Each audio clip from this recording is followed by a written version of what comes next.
Hey guys! Welcome back to us. Welcome back to another installment of the Critical Perspective series on this channel. Hello, feminism calling. Hello, I'm classist. They didn't like that. And you shouldn't either. Classism is wrong. Same as sexism. A Doll's House by Norwegian playwright Henrik Ibsen is a play originally published in 1879 and set around the same time and in Norway. Through this play, Ibsen explores the ideas of power, greed, and just construction of gender roles within a household, and does so through a unique storyline that was quite controversial at the time and an eye-opening play in the society it was written in. This made him very successful in meeting his aim to create something that was insightful and new. By analysing this play through a Marxist and feminist lens, we aim to investigate the different perspectives that Ibsen's work provides and further understand his aim and how these two lenses change the storyline and the perception of the storyline. So the Marxist lens relates to classism, Marxism, originally created by Karl Marx, which is defined by power imbalances and different social classes, and the idea that more money equals more power and a higher social class means that you're better and more respected. The feminist lens aims to just evaluate the differences between the portrayal of men and women within media and how this affects not only their characterization but just how it affects the storyline in general and how it reflects the time period or the society that which it was set in. Observing the relationship dynamic between Nora and Torvald clearly demonstrates a large power imbalance between the two. Torvald really possesses the power and establishes this throughout the play through his language and attitude towards his own wife. The ways in which he speaks to his wife demonstrate a clear element of control, and the nicknames that he has towards her and just the attitude that he possesses while she's anxious. This is demonstrated within the climax of the play when Nora and Torvald are discussing the loan that Nora took out, and he says, "Poor little Nora, you simply can't believe that I've forgiven you." He portrays his little Nora as helpless and continues to patronise her. He's quite fond of the damsel in distress sort of trope and shows this further as he says, "I've often wished that you could be threatened so I could risk everything I had, even my life itself, to save you." And then finally, when Nora decides and expresses that she's going to leave Torvald, originally he just cannot believe it. And he's very taken aback by this statement because, as he states, she has a duty as a wife and a mother to stay. So he forbids her leaving him. This relates to the relationship between Nora and Krogstad, as Krogstad tries to regain his position at the bank by using Nora as Torvald's weakness by blackmailing her, just to get through to Torvald. When observing this through the feminist lens, you can clearly see that the men at this time period had all of the power in the relationship over the women. Therefore, the women were expected to do just what the men wanted and what the men said, and it just showed an unfair stereotype and just unfair gender roles within the family and just the entire society.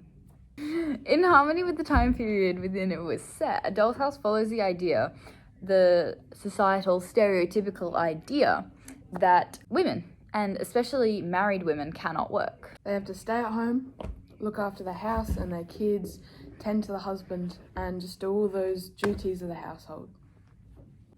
And this reflects upon the societal expectations of that time period wherein the men would go out, they'd earn the money, they would work hard to provide for the family, while the women just had to stay home and basically were just the homemakers.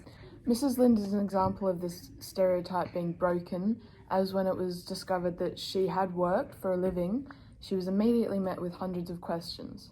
When she asked Torvald for a job initially, he immediately assumed that she was a widow because, once again, married women cannot work.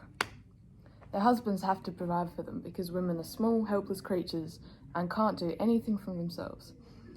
nor anything without their husband's permission. Viewing this through the feminist lens, it shows us how normalized the idea that women were inferior to men and simply just existed to be an extension of men was within this time period. And it also further shows us the stereotypes and roles that women played and that were placed upon women.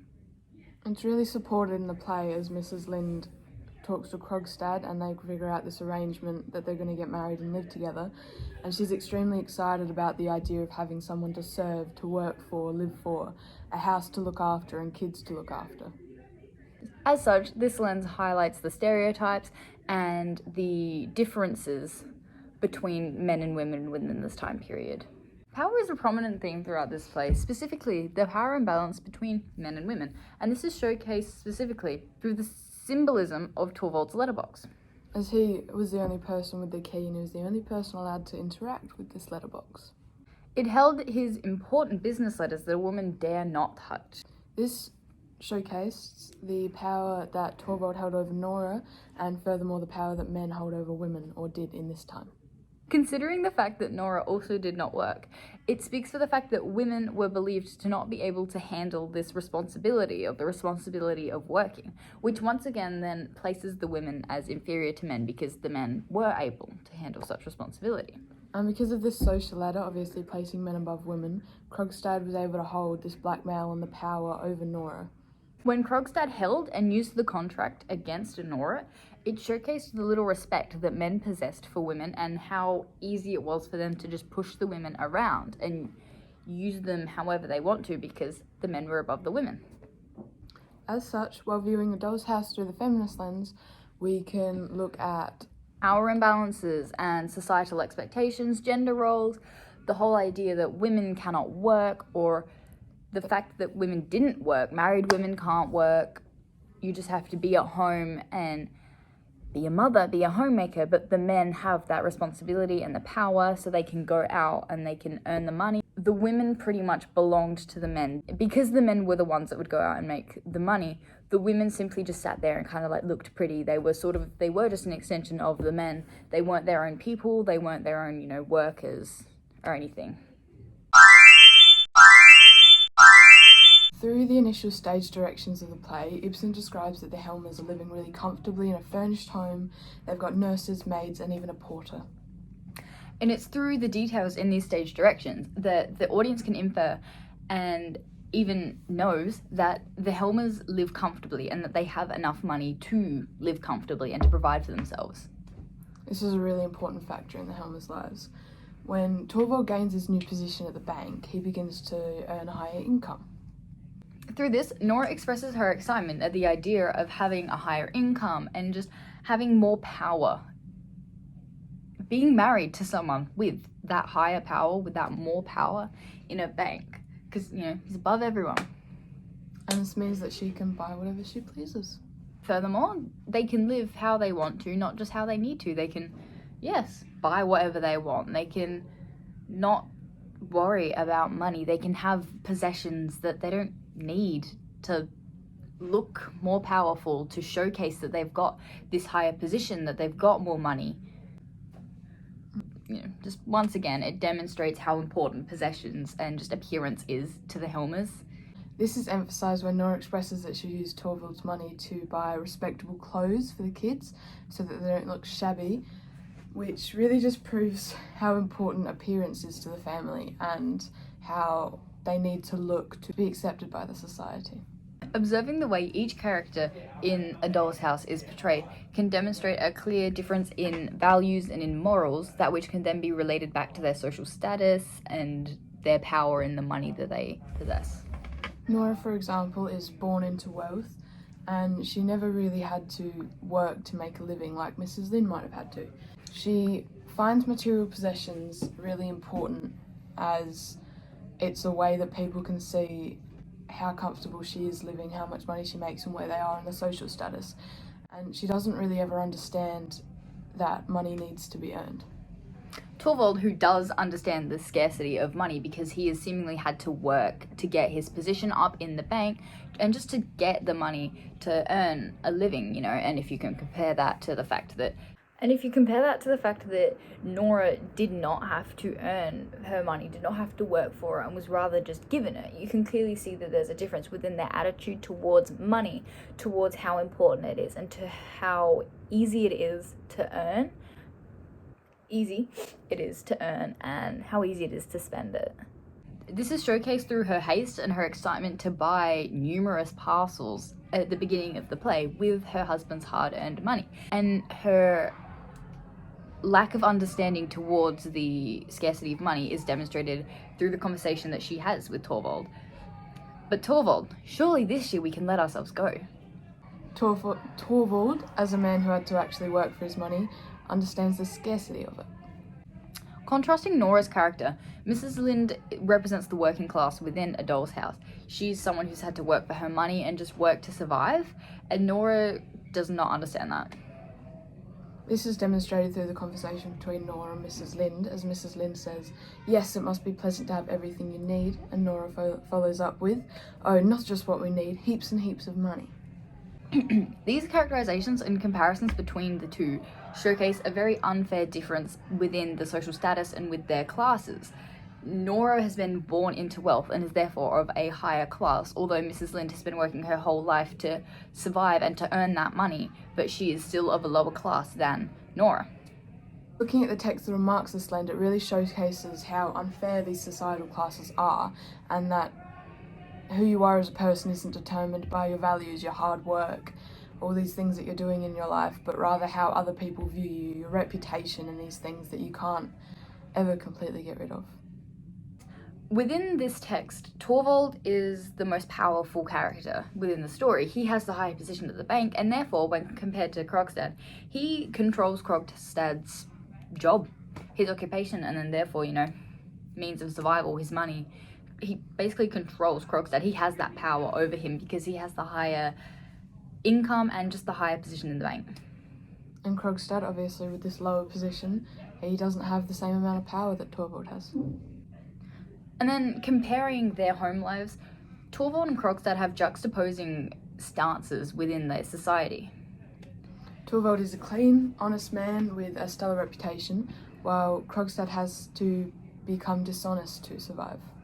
And this speaks to their classes and to their means of survival, because within this time period, power was resorted back to money and social classes, and Krogstad desperately wanted to improve his social class and his reputation. Torvald was a middle-class man with lots of work ethic, and he really earned the money that he has. And therefore, he can buy more, he can live more freely, and he can present himself as this very professional and honest man. As such, appearance is very important. Torvald appears very high-end, very rich, basically. And initially, Krogstad shared the same social class as Torvald, but after being disregarded by the community because of an act he made, he could never go back. Even though this act was just him surviving and was just what he had to do to survive. But after this, the society did not regard him as highly. They thought he was just a dishonest man, and they did not trust him as much as they would trust, say, for example, Torvald. This shows that power is more easily taken than earned. And then hard work does not equate to power. It is essentially gained through wealth and or legacy, and it contributes to your identity within your society. At least during this time period it did. Therefore, looking at A Doll's House through a Marxist lens, we can really look at the aspects that equate to power. So appearance, how a family appears, what they wear, what they have, really just shows where they are in the society. It really showcases how important appearance is towards power, or at least within the society, because when Nora wanted all of these cool things, not just what she needed but what she wanted, it shows how you need that power, you need that money to be regarded as someone worthy of time and respect and trust. And furthermore, how that power can poison a personality. Once you've had it, you want to stay there. Once you don't have it, you think you need it. Overall, A Doll's House is a text that reflects the time period within which it was not only set but also written. And when observing this text through a feminist or a Marxist lens, you get to learn different perspectives about the text, and also just the intentions of the playwright. It really helps you grow an understanding of the stereotypes and the expectations made in this time. The Marxist lens helps you observe the different characters and their struggles to do with power and appearance and everything. For example, Krogstad has struggled with his reputation and he's desperately trying to get that back. And looking at that through a Marxist lens definitely emphasizes those points being made by the playwright. Nora is more struggling with the feminist side of things, as she feels she has to fill this role that women in this time had to fill, but she doesn't want to, and in the end of the book she really tests these stereotypes as she goes off and does her own thing. As such, Ibsen was successful in creating a text and creating a play that challenges the ideals and the stereotypes and the expectations of the society that it was written in and the time period.